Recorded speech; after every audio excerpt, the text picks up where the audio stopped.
নমস্কার, আমি অনির্বাণ। আমাদের চ্যানেল আপনাদের সকলকে স্বাগত। আজকে ভিডিওতে কথা বলবো পারিয়া ভলিউম 1 এই সিনেমাটার রিভিউ নিয়ে। তো চলুন ভিডিওটি শুরু করা যাক।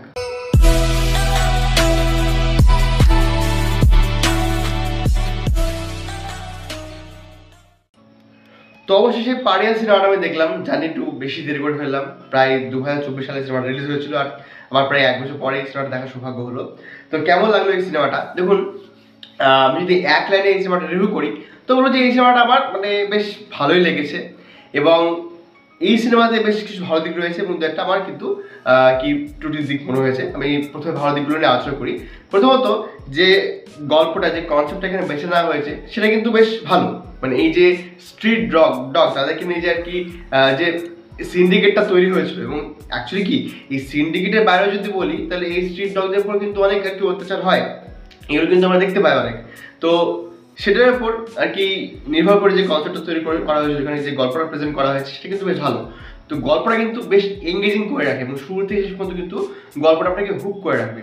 এরপরে যেটা ভালো লেগেছে সেটা হচ্ছে প্রত্যেকের পারফরমেন্স। মানে এখানে বিক্রম, তিনি খুব ভালো কাজ করেছেন। এছাড়াও সাপোর্টিং কাস্ট যারা ছিলেন, এখানে অঙ্গনা হোক কিংবা আমাদের যিনি শ্রীলেখা মৈত্র, তিনি ভালো কাজ করেছেন। আর দুজনকে নিয়ে বেশি কথা বলবো, তারা হচ্ছেন অম্বরীশ ভট্টাচার্য আর সৌম্য মুখার্জি। সৌম্য মুখার্জি বেশ ভালো কাজ করেছেন, তবে কিছু জায়গাতে একটু ওভার অ্যাক্টিং লাগছিল, কিন্তু তার কাজটা কিন্তু খুব ভালো হয়েছে।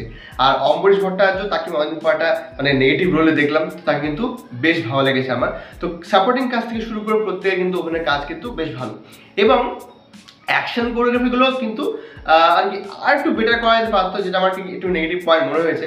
কিন্তু এই সিনেমাটা অলওভার কিন্তু বেশ দেখার মতো ভালো ছবি, এবং আপনারা চাইলে ফ্যামিলির সাথে দেখতে পারেন। তবে হ্যাঁ, দুটা গালাগালি আছে, আর গানগুলো কিন্তু আমার ঠিকঠাক লেগেছে। মানে সেগুলো কিন্তু বেশ কুকুরকে নিয়ে গান হোক কিংবা এই যে বিক্রমকে নিয়ে যে একটা গান রয়েছে সেটা কিন্তু বেশ ভালো। আচ্ছা, এছাড়া যে ছোটো ছোটো ত্রুটি আমার মনে হয়েছে, প্রথমত এই সিনেমার যে আর কি ইন্টারভাল পোর্শনটা রয়েছে সেটা একটু বেটার ডিজাইন করা যেতে পারতো। অ্যাকশন কোরিওগ্রাফিতে নিয়ে বললাম যে অ্যাকশনগুলো কিন্তু মানে সেখানে অ্যাকশন স্টান্টসগুলো কিন্তু ভালো, কিন্তু কোরিওগ্রাফিটা আর একটু বেটার হতে পারতো।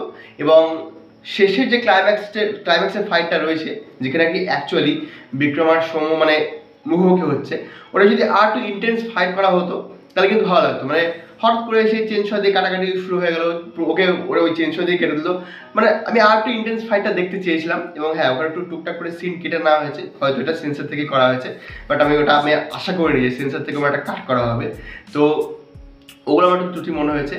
আর এই সিনেমাটা যেটা সিকুয়েল আসার কথা ছিল 2025-এ, পারিয়া ভলিউম 2 কাল ভৈরব বলে, সেটা কিন্তু এখন পর্যন্ত কোনো আপডেট আসেনি। বাট আমরা শুনেছিলাম যে হ্যাঁ 2025-এ আসবে, বাট এখন পর্যন্ত তো এলো না, ডিসেম্বর এলো না।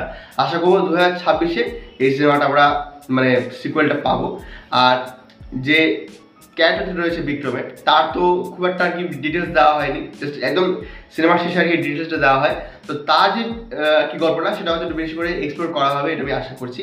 আর সত্যি কথা বলবো যে যেরকমভাবে এই গোটা ওয়ার্ল্ড বিল্ডিংটা হয়েছে, যখন সিনেমাটা শুরু হয় একদম আমার কিন্তু 777 চার্লির মতো ভাই আসছিল। মানে বিক্রম ওরকমই আর কি ছন্নছাড়াভাবে থাকে, তার কেউ নেই আপনজন, হ্যাঁ সেরকম কারখানাতে কাজ করছে, এরকম কিন্তু স্টার্টিং হয়। এবং এর যে এন্ডিংটা না, এই এন্ডিংটা কিন্তু বাবার আমাকে জন উইকের কথা মনে করাচ্ছিল। কারণ ওই যে এন্ডিংটা দেখলাম যে বিক্রম আর কি সেই মাটি খুঁড়ে বের করছে তার সেই বাক্স, যেখানে বিভিন্ন বন্দুক রাখা আছে, একদম জন উইকের কথা মনে করে দিচ্ছিল।